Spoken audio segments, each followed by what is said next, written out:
खबर दें कि रूस में 24 घंटों में कोरोना से मजीद 42 अफराद लुक़मा अजल बन गए हैं। मॉस्को के मेयर ने आइंदा 2 हफ्तों में 3 हफ्तों में शहर के हॉस्पिटल्स कम होने का खदशा जाहिर कर दिया है। इसी पर मजीद बात करेंगे, हमारे नुमाइंदे रूस में मौजूद हैं। शाहिद गुमन, मजीद बताइएगा क्या डिटेल्स हैं इस हवाले से। जी बिल्कुल, रूस में गुज़श्ता 24 घंटों में कोरोना वायरस से मजीद 42 अफराद हलाक, जबकि कोरोना वायरस से मुतासरा 4774 नए केसेस रजिस्टर्ड हुए हैं। रूस में मरने वालों की कुल तादाद 555, जबकि कोरोना वायरस के मुतासरीन की कुल तादाद 62,770 हो गई है। 4,891 अफराद अब तक सेहतयाब हो चुके हैं। दारुल हुकूमत मास्को में अब तक कोरोना वायरस से हलाक होने वालों की कुल तादाद 288 और इससे मुतासर अफराद की तादाद 33,940 हो गई है।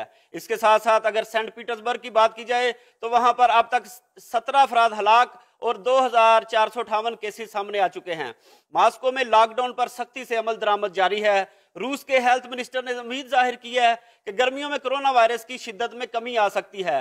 दूसरी जानब मास्को की इंतजामिया ने हुकूमत को तजवीज़ दी है कि मजीद 21 रीजन्स में मास्को की तरह के डिजिटल करंतना पासेज जारी किए जाएं। मास्को मेयर ने खदशा जाहिर किया है कि अगर यही सूरत हाल रही तो आइंदा 2 से 3 हफ्तों में मास्को के अस्पतालों में मरीजों के लिए बिस्तर कम पड़ जाएंगे।